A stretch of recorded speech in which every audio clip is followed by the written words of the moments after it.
Hello दोस्तों, आपका अपना चैनल आईक्यू के में आप सभी का स्वागत है। आप थंबनेल देख के समझ ही गए होंगे कि हम किस टॉपिक के बारे में चर्चा करने वाले हैं। आप सभी बच्चों को पता है कि बोर्ड एग्जाम 24 फरवरी से स्टार्ट हो रहे हैं। आज हम कक्षा 10 सामाजिक विज्ञान के 32 मोस्ट इम्पॉर्टेंट टॉपिक लेकर आए हैं और आप इतना एग्जाम से पहले रेडी कर लेते हैं तो आपका कंफर्म है कि एग्जाम में जितने हैं 70 में 70 नंबर का पक्का हो जाएगा। सभी महत्वपूर्ण टॉपिक्स अध्याय 1 से 24 तक के टॉपिक देखने से पहले एक प्यारी सी शायरी है। मंजिल मिले या ना मिले ये तो मुकद्दर की बात है। मंजिल मिले या ना मिले ये तो मुकद्दर की बात है। आप कोशिश भी ना करें ये तो गलत बात है। ये तो गलत बात है।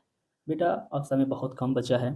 आप जितने टॉपिक्स हम अपने चैनल पे बता रहे हैं अगर आप इसे अच्छे से अध्ययन कर लेते हैं तो आपका 100 में 100 पर मानी 70 नंबर में एक भी छूटने वाला नहीं होगा। ठीक है, हम पहला क्वेश्चन देखेंगे। ठीक है, जर्मनी का एकीकरण बेटा बहुत इंपॉर्टेंट टॉपिक है।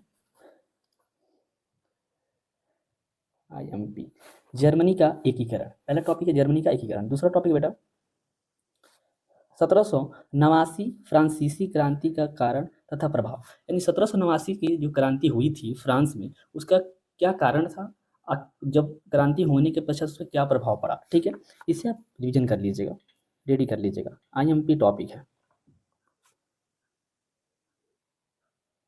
अगला टॉपिक है बेटा इटली का एकीकरण। इटली का एकीकरण IMP। ठीक है, अगला टॉपिक है बेटा महात्मा गांधी जी के सत्याग्रह पर एक निबंध लिखिए। बेटा सामाजिक विज्ञान में सब महात्मा गांधी जी से सत्याग्रह पे बहुत सारे क्वेश्चन बनते हैं। महात्मा गांधी जी से बहुत सारे क्वेश्चन पूछे जाते हैं। ये क्वेश्चन बेटा 4 नंबर के बनते हैं। ठीक है, IMP भी है, IMP है, इसे तैयार कर लीजिएगा। अगला टॉपिक बेटा महात्मा गांधी द्वारा चलाया गया सत्याग्रह आंदोलन कारण तथा अर्थ। महात्मा गांधी द्वारा चलाया गया असहयोग आंदोलन कारण तथा अर्थ, ये 4 नंबर में पूछा जाता है बेटा, इसे रेडी कर लीजिएगा। IMP टॉपिक है। अगला टॉपिक है आपका महामंदी के कारणों को लिखिए। महामंदी के कारणों को लिखिए, भेरी IMP।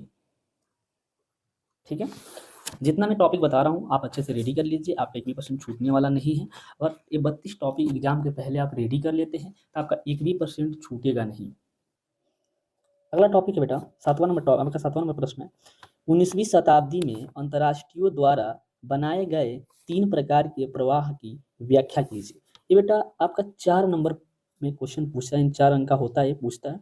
IMP है, आप इसे रेडी कर लीजिएगा। यानी जितने हम टॉपिक बता रहे हैं उसे अच्छे से अगर रेडी कर लेते हैं तो आपके एग्जाम में भी नंबर छूटने वाला नहीं है।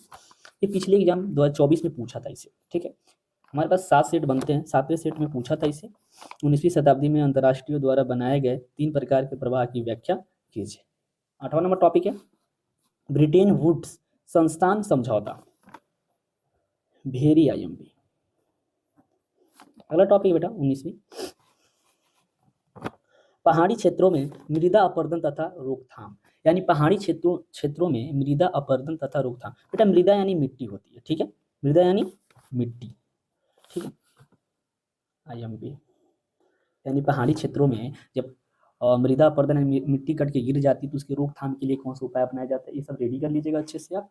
ये क्वेश्चन पूछे जाते हैं 4 नंबर में। ठीक है, अगला है जैव तथा अजैव संसाधन। ये बेटा 4 अंक के पूछे जाते हैं, यानी 4 अंक के होते हैं क्वेश्चन। IMP है, रेडी कर लीजिएगा। ग्रहवा है बेटा आपका टॉपिक जैव विविधता क्या है महत्व बताइए। जैव विविधता क्या है महत्व बताइए। ये भी 4 अंक में ही पूछे जाते हैं, पिछले सेट में आपका पूछा था। IMP है, रेडी कर लीजिएगा। यानी आपके जितने हम टॉपिक्स लेके आए हैं बहुत ही अच्छे टॉपिक्स हैं। अगर आप एग्जाम से पहले इसको रेडी कर लेते हैं बस ज़्यादा नहीं बेटा, इस समय आप हार्ड वर्क करने से काम नहीं चलेगा, इसमें दिमाग से। अब पूरी किताब पढ़ने का टाइम है नहीं कि आप पूरी किताब पढ़ के जाएँ बोर्ड एग्जाम में। अब जितना आप स्मार्ट वर्क करेंगे, जितने इंपॉर्टेंट क्वेश्चन को अच्छे से रिविजन कर लेते हैं और एग्जाम से पहले आप अगर क्वेश्चन रेडी कर लेते हैं तो निश्चित है कि आप 70 में 70 नंबर अगर नहीं भी कर पाते हैं तो 55 65 नंबर आराम से कर लेंगे। ठीक है, अगला टॉपिक है मृदा अपरदन क्या है कारण बताइए। ये भी बेटा 4 नंबर में पूछे जाते हैं। IMP है, इसे रेडी कर लीजिएगा। अगला टॉपिक है 3 राज्यों के नाम जहां काली मृदा पाई जाती है कौन सी फसल उगाई जाती है। बेटा जो दिया यहाँ पे 3 राज्यों के नाम जहाँ काली मृदा क्या यानी काली मिट्टी, ठीक है। काली मिट्टी मुख्यतः किस किस राज्य, 3 राज्य का नाम बताना है और इसमें कौन सी फसल उगाई जाती है। तो बेटा महाराष्ट्र, गुजरात, कर्नाटक, मध्य प्रदेश, आंध्र प्रदेश मुख्य रूप से ये राज्य हैं, ये मुख्य रूप में राज्य आते हैं जिसमें काली मिट्टी पाई जाती है। इसमें से आपको 3 राज्य लिखना है, लिख दीजिएगा, अच्छे से लिख दीजिएगा आप, महाराष्ट्र, कर्नाटक, गुजरात लिख दीजिएगा। इसमें मुख्य रूप से कौन सी फसल उगाई जाती है, तो काली मिट्टी में मुख्य रूप से कपास की खेती की जाती है, ठीक है, कपास की खेती की जाती है। आप रेडी कर लीजिएगा, इस IMP है और इतना आप लिख देते हैं तो आपको 4 नंबर कंफर्म है, ठीक है। अगला टॉपिक है आपका बहुउद्देशीय परियोजना के लाभ तथा हानि। बहुउद्देशीय परियोजना के लाभ तथा हानि IMP टॉपिक है बेटा। अगला है 15 नंबर आपका भारतीय कृषि की कोई 3 विशेषताएं, यानी भारतीय कृषि की कोई 3 विशेषताएं, ये 4 अंक में पूछता है। और आपके 23 वाले जो एग्जाम हुए थे बोर्ड एग्जाम, उसमें पूछा था सामाजिक विज्ञान के तीसरे सेट में पूछा था इसे, भारतीय कृषि की कोई 3 विशेषताएं बताइए। वेरी IMP है, इसमें आने का इसका चांस है, अब इसे अच्छे से रेडी कर लीजिएगा। अगला टॉपिक है बेटा 16 नंबर आपका प्रश्न है चावल धान की खेती के लिए उपयुक्त भौगोलिक परिस्थितियों का वर्णन। बेटा एक अंक 6 नंबर में पूछता है, वेरी IMP है, वेरी IMP। आप अगर इसे रेडी कर लेते हैं तो आपका एक भी प्रश्न, मैंने जितने हम टॉपिक्स बता रहे हैं, अगर आप बोर्ड एग्जाम से पहले अगर इसे अध्ययन कर लेते हैं तो आपका बेटा समझ में छूटने वाला नहीं, क्योंकि ये टॉपिक मैं काफ़ी एनालिसिस करने के बाद इस टॉपिक को मैं लेके आया हूँ। जितने प्री बोर्ड में पूछे गए हैं, फिर बोर्ड एग्जाम में पूछे गए हैं क्वेश्चन, जिसके आने के काफ़ी चांसेस हैं, इसे मैं आपको इस वीडियो में करा रहा हूँ। और आप एग्जाम से पहले जितने क्वेश्चन मैं बता रहा हूँ अगर आप रेडी कर लेते हैं तो बेटा अगर 70 में 70 नंबर नहीं भी करके आप आते हैं तो आप 65-55 नंबर आराम से कर लेंगे। इसमें से 100% टॉपिक्स कुछ लड़ेंगे, ठीक है। आप एग्जाम से पहले अगर जितने मैं अपने चैनल पे क्वेश्चंस करा रहा हूँ और आप इसे रेडी कर लेते हैं तो आपकी बोर्ड एग्जाम बहुत अच्छा जाने वाला है। फिर आप कमेंट करके कहिएगा, यानी कमेंट पे आप बता सकते हैं कि सर मेरा कैसा एग्जाम गया है। आप निश्चित ही इसे तैयार करके जाइए, आपका बिल्कुल अच्छा ही पेपर जाएगा, ठीक है। नेक्स्ट क्वेश्चन देखते हैं, अगला प्रश्न है 17 नंबर प्रश्न है 17 नंबर कृषि की 3 प्रमुख समस्याओं का उल्लेख कीजिए। कृषि की 3 प्रमुख समस्याओं का उल्लेख कीजिए। IMP है, ठीक है बेटा। 17 नंबर टॉपिक क्या है, आइए हम देखते हैं 17 नंबर टॉपिक क्या है। क्वेश्चन बेटा परंपरागत तथा गैर परंपरागत ऊर्जा संसाधन, ये बेटा 4 नंबर में पूछता है, ठीक है, 4 नंबर में पूछता है, आप इसे रेडी कर लीजिए। अगला टॉपिक आपका 19 नंबर प्रश्न है ऊर्जा के गैर परंपरागत स्रोतों का वर्णन, ठीक है, ये आपके 6 नंबर में पूछता है प्रश्न, वेरी IMP है, इसे आप रेडी कर लीजिएगा, ठीक है। अगला क्वेश्चन आपका सड़क परिवहन के 3 गुण बताइए।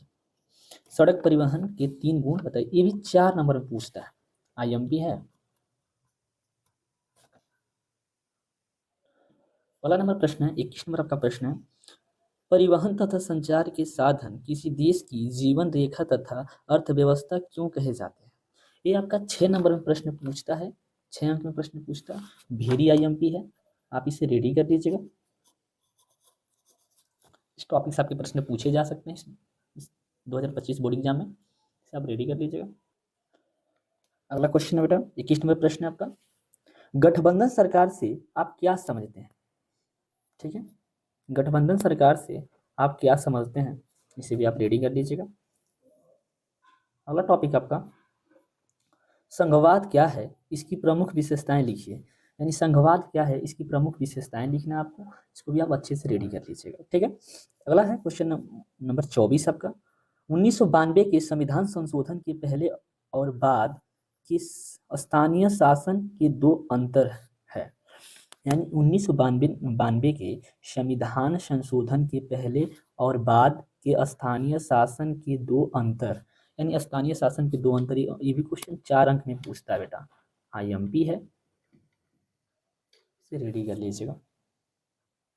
अगला 25 नंबर प्रश्न है आपका भारत के विधायिकाओं में महिलाओं के प्रतिनिधित्व की स्थिति क्या है, यानी भारत की विधायिकाओं में महिलाओं के प्रतिनिधित्व की स्थिति क्या है, ये भी आपका 6 अंक में पूछता है बेटा, ये 6 नंबर में पूछता है, आप इसे रेडी कर लीजिएगा।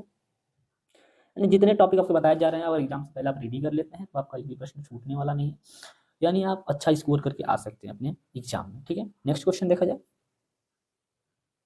प्रश्न, बताइए कि भारत में किस तरह अभी भी जातिगत असमानताएं पाई जाती है। यानी बताइए कि भारत में किस तरह अभी भी जातिगत असमानताएं पाई जाती है। Very IMP।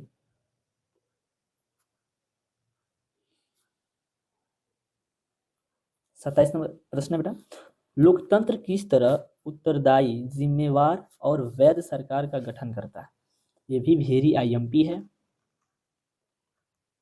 क्वेश्चन नंबर 28 है बेटा, विकास माप का UNDP का मापदंड किन पहलुओं में विश्व बैंक के मापदंड से अलग है। ये क्वेश्चन आपके 4 नंबर में पूछे जाते हैं। ये क्वेश्चन आपके 4 नंबर में पूछे जाते हैं, IMP है। अगर आप इसे रेडी कर लेते हैं तो आप। अगला टॉपिक है यानी अगला प्रश्न 29 नंबर है, लोकतंत्र के प्रमुख चुनौतियों का वर्णन कीजिए। ये क्वेश्चन 6 नंबर में पूछे जाते हैं, यानी 6 अंक का प्रश्न पूछा जाता है, IMP है। यानी जितने टॉपिक आपके लिए लेके आए हैं सब IMP है। क्वेश्चन नंबर यानी 30 है, संगठित कार्य से आप क्या समझते हैं। यानी संगठित कार्य से आप क्या समझते हैं, वेरी IMP।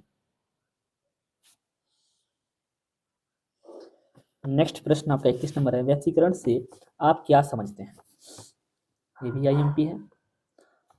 यानी लास्ट क्वेश्चन यानी लास्ट आपका प्रश्न है, यानी 31 नंबर, ऐसे कारकों की चर्चा करें जिनमें उपभोक्ता का शोषण होता है। यानी ऐसे कारकों की चर्चा करें जिनमें उपभोक्ता का शोषण होता है, वेरी IMP है। यही आपके 32 प्रश्न यानी 32 टॉपिक आपके कंप्लीट होते हैं। एग्जाम से पहले आप इसे अच्छे से रेडी कर दीजिएगा। आज के लिए इतना ही, फिर मिलते हैं नेक्स्ट वीडियो में।